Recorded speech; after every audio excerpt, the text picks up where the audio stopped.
My name is Theo Xenophontos, and I am the principal investigator for Film as Mediator, Cultivating the Cypriot Canadian Community Audiovisual Media Archive. This archive combines video testimonials with members of the community who purchased, donated, and appropriated media materials from across a diversity of platforms to create a bricolage that contrasts official history with unofficial memory as a means of critically evaluating the role film has on shaping our identity and conceptions of the past. These items work together with ephemeral objects to tell the history of the Cypriot Canadian diaspora. While I've always been obsessed with the corporality of items and of images, Efrosini's work has inspired me to consider how these documents can work in tandem with my filmic materials to enrich our understanding of the Cypriot Canadian community. So thank you, Efrosini, for that. Just from the differences in address evident in my Papu's church membership cards, you can see a common story that occurs in many Cypriot and Greek immigrant narratives of increasing social mobility as they move away from the Danforth to the suburbs. The last year has seen a substantive amount of growth for my project as the number of interviewees increased from 8 to 19, primarily due to the connections I was able to forge coming out of last year's Greek Canadian Studies Conference. So I would like to thank my colleagues, the HHF generally, Paula Antonakos Boswell of the Kingston Greek History Project, Sandra Gionis, and Tina Polymenakion for all of their support. I would also like to thank the Greek Press and Ergon for promoting my work at different stages in my research. Most importantly, I would like to thank my interviewees for their time and kindness. The substantial increase in the number of interviewees amounts to approximately an extra 14 hours of interviews, which means that the total running time of all the interviews I've conducted for my dissertation amounts to 25 and a half hours. So I'm glad to have over a day's worth of material for future scholars to explore, as I estimate that only 2 to 5% of what I recorded will make the final cut of the videos that will populate the HHF GCA's YouTube channel.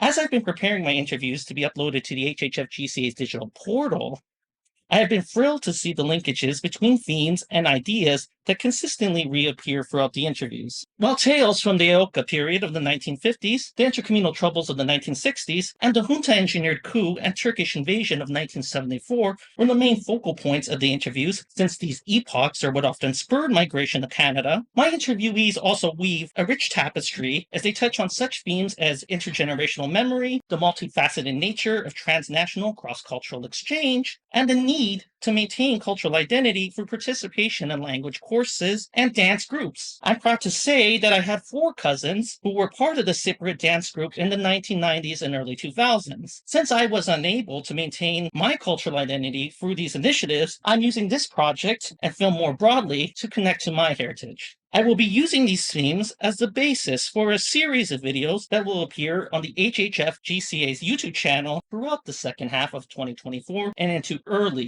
2025.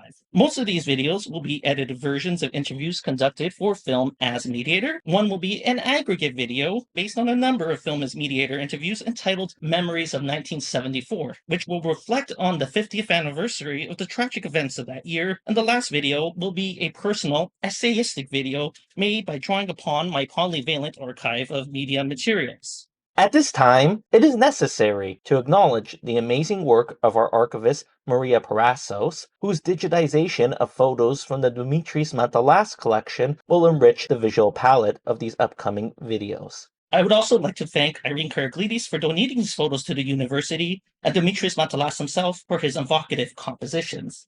To close, we must commemorate the upcoming 50th anniversary of the invasion and continued Turkish occupation of Cyprus. Given the small population of Cyprus, all Cypriots at home and abroad are still greatly impacted by that fateful summer, as we all have relatives who either went missing, who died, who became refugees in their own country, or who migrated elsewhere because of 1974. Accordingly, I would like to honor the memory of my yaya's nephew, Themis Strakos, and my great-uncle's father, Alexis Petinos, who both went missing as a result of the invasion, with Themis' remains being found in a mass grave just a few years ago.